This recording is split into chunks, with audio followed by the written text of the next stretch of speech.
परिधाना। कर से कर्म करहु विधि नाना। बोले हाथों से कर्म करते चलो, मन से भगवान के नाम को गाते चलो, हाथों से गाय को दोहते रहो और मन से भगवान का स्मरण करते रहो। आपने गाय का दूध भी निकाल लिया और भगवान का भजन भी हो गया। आंखों से खेत को देखते रहो, हाथों से मिट्टी खिसकाते रहो, पानी आगे बढ़ता रहेगा, पानी भी खेत में हो जाएगा। और अपने मन में भगवान का चिंतन करते रहो, खेत में भी पानी और भक्ति में भी पानी। भजन भी हो गया, खेत में पानी भी हो गया, कोई रोक टोक नहीं। भगवान भी खुश, संसार के लोग भी खुश। माताएं घर में भोजन बनाएं, हाथों से भोजन बनाती चलें और अपने मुख से भगवान के नाम को गाती चलें। भोजन भी बन गया, भगवान का भजन भी हो गया। माताएं हाथों से झाड़ू लगाएं, झाड़ू लगाने से घर की सफाई और भगवान का भजन करने से मन की सफाई। भागवत कथा ये थोड़ी कहती है कि आप एक आसन पर बैठ जाओ, हाथ में माला ले लो, भगवान का भजन करो। चलते फिरते भजन करो, उठते बैठते भगवान का भजन करो।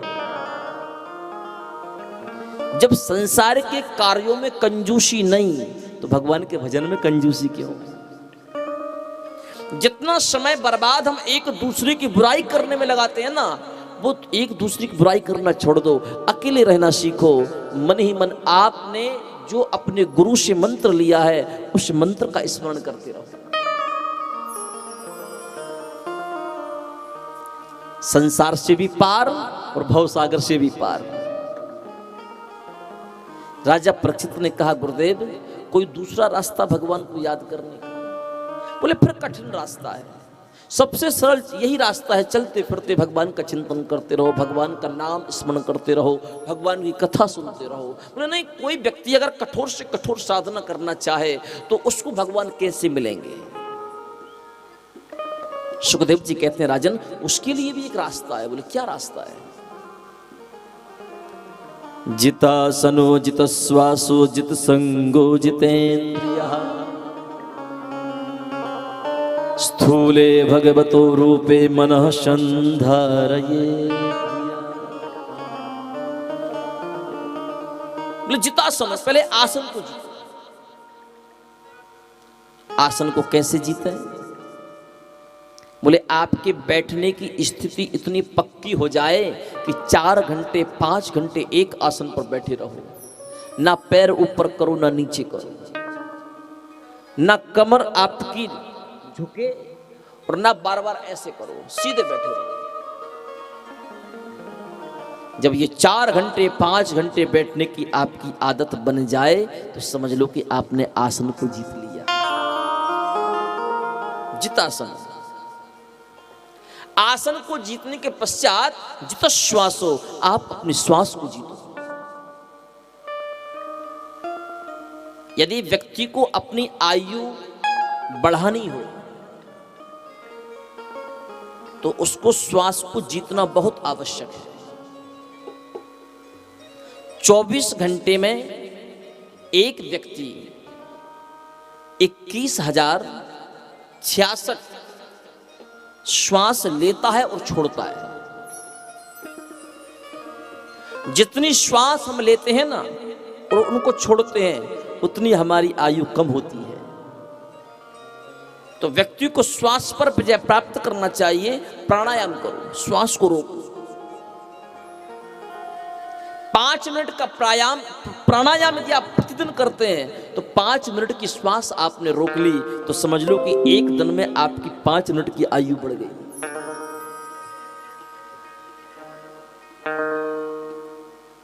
और जिस दिन आप 5 मिनट तक श्वास को रोकने लग जाओ, एक बार में तो नहीं, लेकिन जब कई वर्ष कई महीने व्यतीत हो जाएंगे तो आपकी स्थिति ये आ जाएगी कि आप 5 मिनट तक भी श्वास रोक सकते हैं।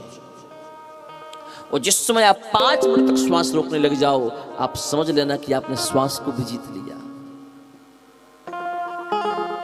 राजन, जितासनो जित श्वासो, फिर तीसरा साधन है आप संग को जियो, जित संग, अच्छे लोगों का संग करो। गंदे लोगों का संग करोगे तो गंदी विचारधारा होगी। अच्छा संग नहीं मिलता तो भगवान के मंदिर में जाकर के भगवान का संग करो और भगवान से केवल एक ही प्रार्थना करो, तेरे संग में रहेंगे ओ मोहे ना, तेरे संग में रहेंगे ओ मोहे ना, तेरे संग में रहेंगे ओ मोहे ना, तेरे संग में रहेंगे ओ मोहे ना, ओ मोहे ना, ओ सोहना, ओ मोहे ना, ओ सोहना, ओ मोहना, हाँ हो सोहना, ओ मोहना ओ सोहना, तेरे संग में रहेंगे ओ मोहना, तेरे संग में रहेंगे ओ मोहे ना।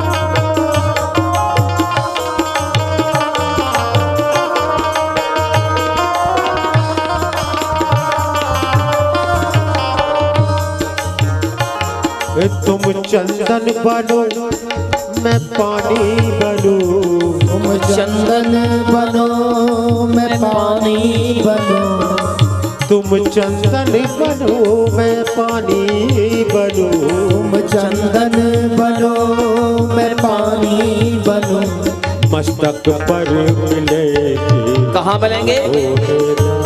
मस्तक पर मिलेंगे मोहे ना, तेरे संग में रहेंगे ओ मोहे ना, तेरे संग में रहेंगे ओ मोहे ना।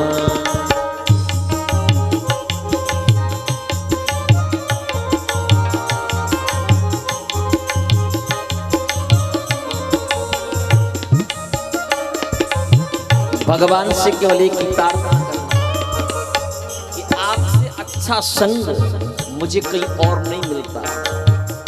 आप चंदन बनो और मैं पानी बनूं। जब पानी चंदन में मिलेगा ना तो मिलन कहाँ पर होगा?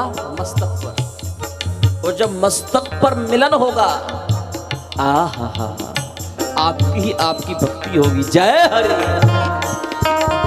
तुम पुष्प बनो मैं धागा बनूं, तुम पुष्प बनो मैं धागा बनूं, तुम पुष्प बनो मैं धागा बनूं, तुम पुष्प बनो मैं धागा बनूं, माला में मिलेंगे ओ मोहे ना, माला में मिलेंगे ओ मोहे ना, तेरे संग में रहेंगे ओ मोहे ना, तेरे संग में रहेंगे ओ मोहे ना।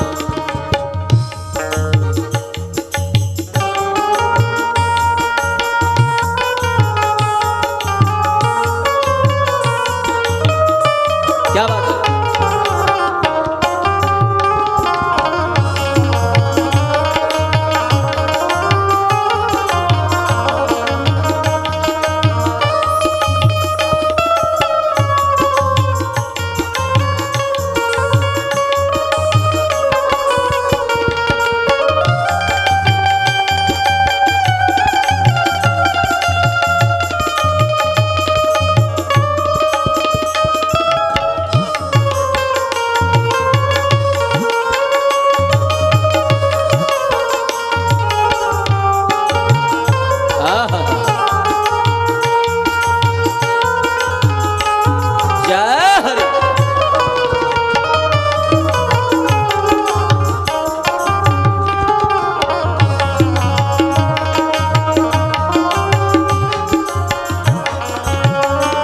तुम मुरली बनो मैं ताने बनूं, तुम मुरली बनो मैं ताने बनूं, तुम मुरली बनो मैं ताने बनूं, तुम मुरली बनो मैं ताने बनूं, मुरली बनो मैं तान बनो, अधरों पर मिलेंगे ओ मोहना, अधरों पर मिलेंगे ओ मोहना, तेरे संग में रहेंगे ओ मोहना, तेरे संग में रहेंगे ओ मोहना।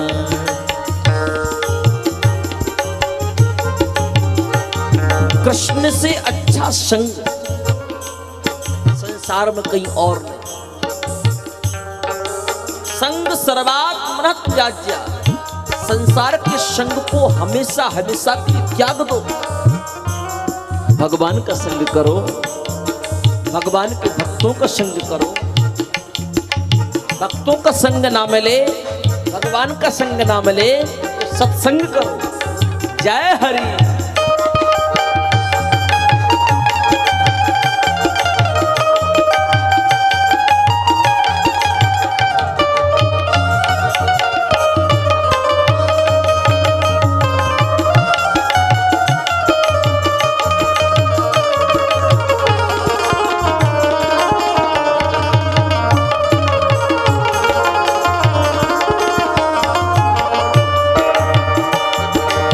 तुम वक्ता बनो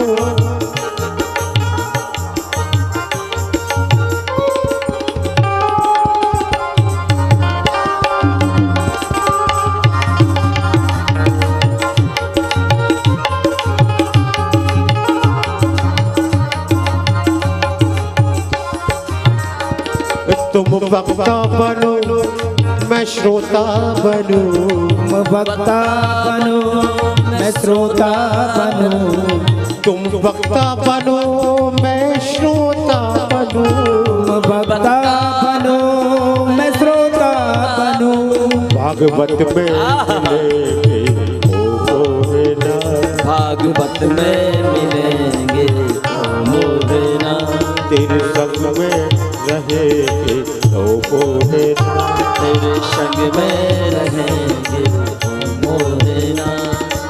ओ मोहना हाँ वो सोहना, ओ मोहना ओ सोहना, ओ मोहना हाँ वो सोहना, ओ मोहना ओ सोहना, तेरे संग में रहेंगे ओ मोहना, तेरे संग में रहेंगे ओ मोहना, तेरे संग में रहेंगे ओ मोहना, तेरे संग में रहेंगे ओ मोहना।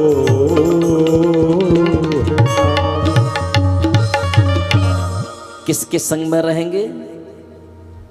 भगवान के संग में रहेंगे। संसार के लोग तो संग छोड़ देते हैं, लेकिन भगवान कभी अपनों का संग नहीं छोड़ते। संग सर्वात्मनः त्याज्य, संसार के संग को हमेशा हमेशा के लिए त्याग दो। तीसरा साधन है राजन, जब आप संग को जीत लो, अकेले रहने की आदत आपकी पड़ जाए। चौथा साधन है जितेंद्रिय, अपनी इंद्रियों पर विजय प्राप्त करो।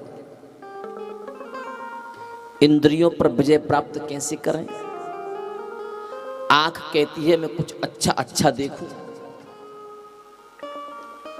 कान कहते हैं मैं कुछ अच्छा सुनूं,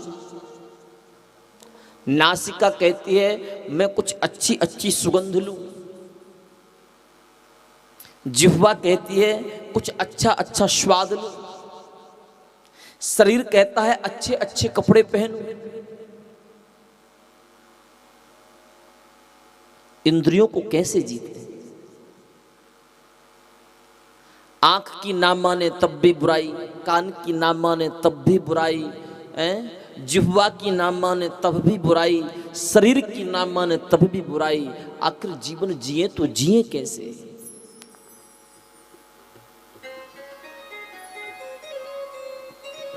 यहां पर भगवान सुखदेव कहते, राजन यदि आपकी आंख कहती है ना कि मैं कुछ अच्छा देखूं, पूर्णेन्दु सुंदर मुखादर बिंद नेत्रा,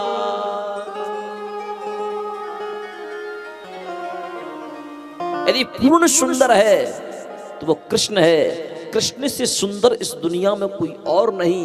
जब आपकी आंख कुछ अच्छा देखने के लिए कहे तो एक बार कृष्ण को जी भर के देख लेना, और जी भर के जब आप एक बार कृष्ण को देख लोगे ना तो सत्य कहता हूं दुनिया की सुंदरता आपको अच्छी नहीं लगेगी।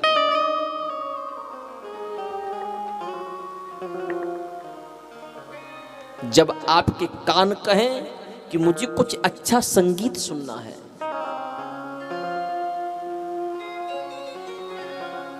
गीता सुगीता कर्तव्या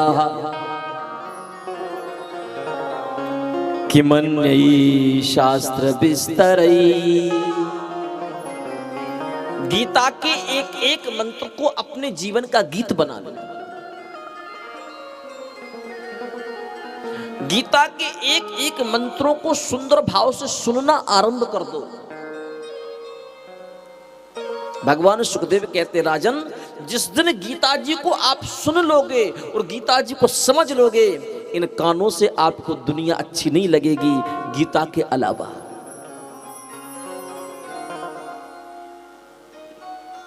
आपकी नासिका कहती है कि मैं सुंदर सुगंध लूं, तो अच्छे से अच्छा इत्र लेकर के आओ।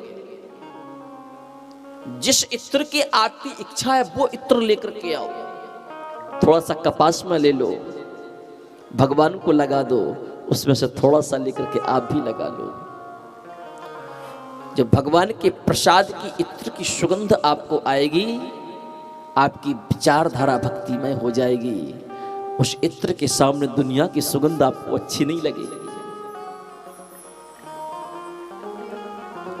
आपका मन करता है कि मैं कुछ अच्छा खाऊं, यह भी इंद्रिय है। कभी मन होता है दाल बाटी खाना है, कभी मन होता है पूरन पूरी खाना है, कभी मन होता है भजिया खाना है, कभी मन होता है गुलाब जामुन खाना है, कभी मन होता है समोसा खाना है। तो मन तो बड़ा चंचल है, किसको खाएं किसको ना खाएं। भगवान सुखदेव कहते हैं जिस वस्तु को खाने की इच्छा हो आप उसको खाओ, लेकिन खाने से पहले आप एक पात्र में उसको रख करके उसमें तुलसी दल डाल करके पहले भगवान को भोग लगाओ। भगवान को भोग लगाने के बाद आप उसको पाओ, फिर आपका मन विचलित नहीं होगा, आपकी तृप्ति हो जाएगी। क्योंकि फिर वो खाने वाला साधन नहीं रहा, फिर वो भगवान का प्रसाद हो गया। और भगवान को भोग उसी वस्तु का लगता है जो शाकाहार में हो।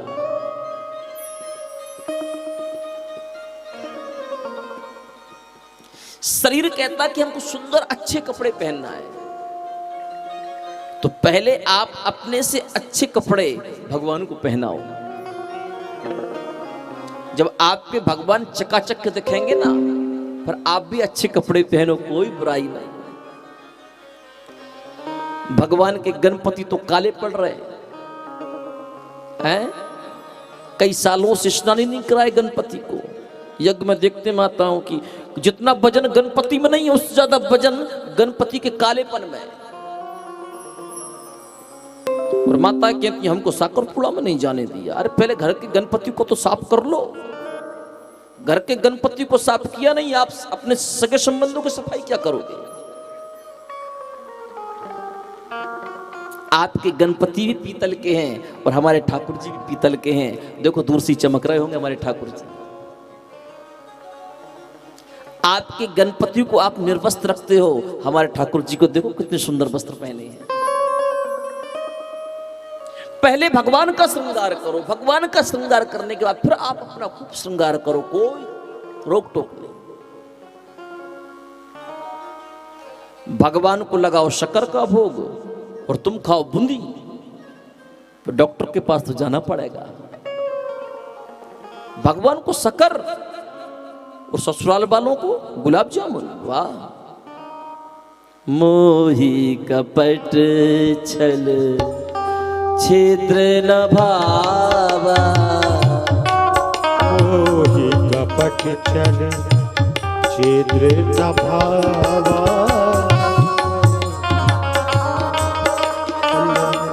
छिद्र न भावा, मोहि कपट छल छिद्र न भावा, मोही कपट छिद्र न भावा, निर्मल मन जन सो मोहि पावा, निर्मल मन जन सो मोहि पावा, मोहि कपट छल छिद्र न भावा, मोहि कपट छल छिद्र न भावा, तुम ही निवेदित भोजन करही, तुम निवेदित भोजन करही, प्रभु प्रसाद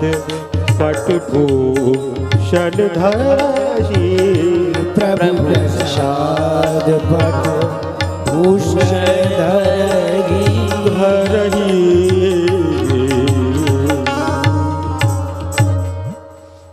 सुंदर भाव बना। यहां पर भी भाव की कीमत है और मंडी में भी भाव की कीमत है। मंडी में भाव कम लगा तो आप निराश हो जाओगे कि बड़ी मेहनत से हमने कपास निकाला, कपास का भाव ही नहीं मिला।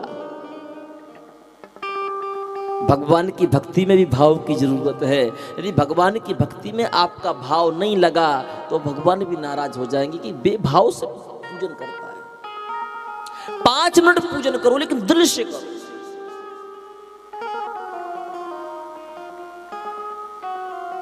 राजन, जब आसन को जीत लो, संग को जीत लो, श्वास को जीत लो, इंद्रियों को जीत लो, फिर आपको भगवान को खोजने में ज्यादा वक्त नहीं लगेगा, भगवान अपने आप मिल जाएंगे। शशधि सह कर्तव्या, अच्छे कर्म करते रहो। धर्म के अंतर्गत जो कर्म आते हैं आप वो कर्म करिए। मंदिर जाना हमारा कर्म है, आप मंदिर जाइए। खेती करना हमारा कर्म है, आप खेती में जाइए। बच्चों को पढ़ाना हमारा कर्म है, आप बच्चों को पढ़ाइए। लेकिन बच्चों को पढ़ा करके उनसे कुछ लेने की इच्छा जागृत हो तो फिर वो आपका स्वार्थ हो गया। फिर आगे बच्चे का कर्म है कि हमारा कर्म क्या बनता है। माता पिता की सेवा करना हमारा कर्म बनता है, परिवार के साथ रह करके जीवन यापन करना हमारा कर्म बनता है, संपूर्ण अतिथियों की सेवा करना हमारा कर्म बनता है। या बच्चों के ऊपर निर्भर है। हमारा कर्म है कि हम अपने बच्चों को सुंदर संस्कार दें, हमारा कर्म है हम अपने परिवार में सभी को सुखी रखें। शशधि सह कर्तव्य, शताम संघो ही भेषजम, निरंतर आप संतों का संग करो। जब संतों का संग करोगे तो संत हमेशा आपसे कोई अच्छा ही काम कराएगा। संत आपसे कभी गलत काम नहीं कराएगा। संत आपके धन का सदुपयोग भी करवाएगा कि इतना पैसा आप मंदिर में लगाओ, इतना पैसा आप यज्ञ में लगाओ, इतना पैसा आप भागवत में लगाओ, इतना पैसा आप भंडारे में लगाओ, इतना पैसा आप भगवान की फूल माला में लगाओ। संत हमेशा आपके धन का सदुपयोग कराएगा। लेकिन जब उसी पैसे को लेकर के संसार के लोगों के सामने जाओगे ना तो संसार वाले कहेंगे एक लाल का लेकर गया, बोले कुछ पार्टी। जो पैसा अच्छे काम में लगना चाहिए था, लेकिन संसार के लोगों ने आपके पैसे को 2 नंबर के काम में लगवा दिया। हजारों रुपए रख करके ले गए थे कि पत्नी को साड़ी लेकर के आऊंगा, माता पिता को कपड़े लेकर के आऊंगा, लेकिन संसार के लोगों के चक्कर में पड़े और एक पैक ऐसा पिया कि आपको अपनी ही सुध बुध नहीं रही, तो हजारों की सुध बुध क्या होगी। बच्चों ने पूछा पिताजी क्या लेकर के आए, पिताजी ने कहा